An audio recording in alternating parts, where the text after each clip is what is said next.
वार व्रत कथा। एक धनवान साहूकार था जिसके घर धन की कोई कमी नहीं थी, लेकिन उसके कोई औलाद नहीं थी। तो वह शिवजी महाराज की पूजा किया करता था और पूजा के उपरांत सायंकाल को शिव मंदिर में जाकर शिवजी के सामने दीपक भी जलाया करता था। लेकिन इस पूजा के उपरांत शिवजी ने कहा कि हे पार्वती, ये संसार कर्म क्षेत्र है। जैसा किसान खेत में बीज बोता है, वैसा ही फल भी काटता है। जब आपका अनन्य भक्त है तो उसका दुख दूर करना चाहिए। तो इस कारण पार्वती जी का ऐसा आग्रह देखकर शिवजी महाराज ने कहा कि हे पार्वती, उसके कोई पुत्र नहीं है, इस कारण वह दुखी रहता है। इसके भाग्य में पुत्र न होने पर भी इसको पुत्र की प्राप्ति का वर देता हूँ, लेकिन उसकी उम्र 12 वर्ष तक ही रहेगी। वह जीवित 12 वर्ष तक रहेगा। इससे उसको कोई प्रसन्नता नहीं हुई, बहुत दुख हुआ। न तो दुख हुआ। कुछ समय व्यतीत होने पर साहूकार की स्त्री गर्भवती हो गई। 10वें महीने में उसको सुंदर पुत्र की प्राप्ति हुई। जब 11 वर्ष का हुआ तो बालक की माता ने उसके पिता से उसके विवाह की बात कही। तो साहूकार कहने लगा कि अभी मैं इसका विवाह नहीं करूंगा, इसको काशी पढ़ने के लिए भेज दिया। तो वहाँ उसका मामा और दोनों ब्राह्मणों को भोजन इत्यादि कराते हुए एक शहर में गए।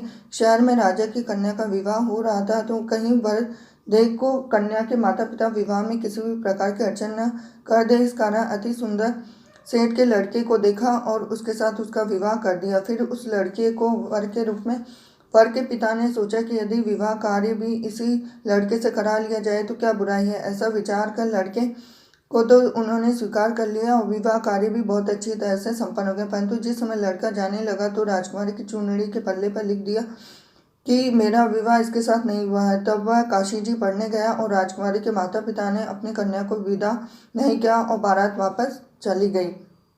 इस कारण उस दिन उन्होंने यज्ञ रखा था। तो लड़के ने मामा से कहा, मामा जी, आज मेरी तबीयत कुछ ठीक नहीं है। लड़का अंदर जाकर सो गया। कुछ देर में उसके प्राण निकल गए। मामा ने आकर देखा तो वह मुर्दा पड़ा था। उसको बड़ा दुख हुआ।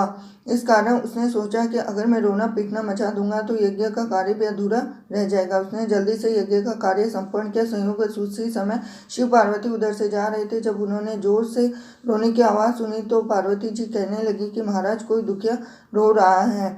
तो जो आपके वरदान से हुआ, शिवजी पार्वती जी से कहने लगे कि इसकी आयु इतनी थी सो यह भोग चुका है। पार्वती जी ने कहा कि हे महाराज, शिवजी महाराज की कृपा से उसको वरदान मिला और शिवजी महाराज की कृपा से लड़का जीवित हो गए। शिव पार्वती कैलाश चले गए।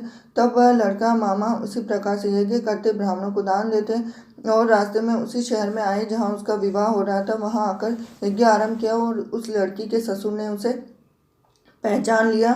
पहचानने के साथ ही उसे, मैं पहले तुम्हारे घर जाकर खबर कर देता हूँ। लड़के का मामा घर पहुँचा तो उस लड़के के माता पिता घर की छत पर बैठे हुए थे। यह प्रण कर रखा था कि यदि हमारा पुत्र सकुशल लौट आए तो हम राजी खुशी नीचे आ जाएंगे और छत से गिरकर अपने प्राण खो देंगे। तो इसी कारण उसका पुत्र अपनी स्त्री के साथ बहुत सारा धन लेकर आ गए। इसी प्रकार से जो भी सोमवार के व्रत को धारण करता, मनोकामना पूर्ण होती है। ओम नमः शिवाय।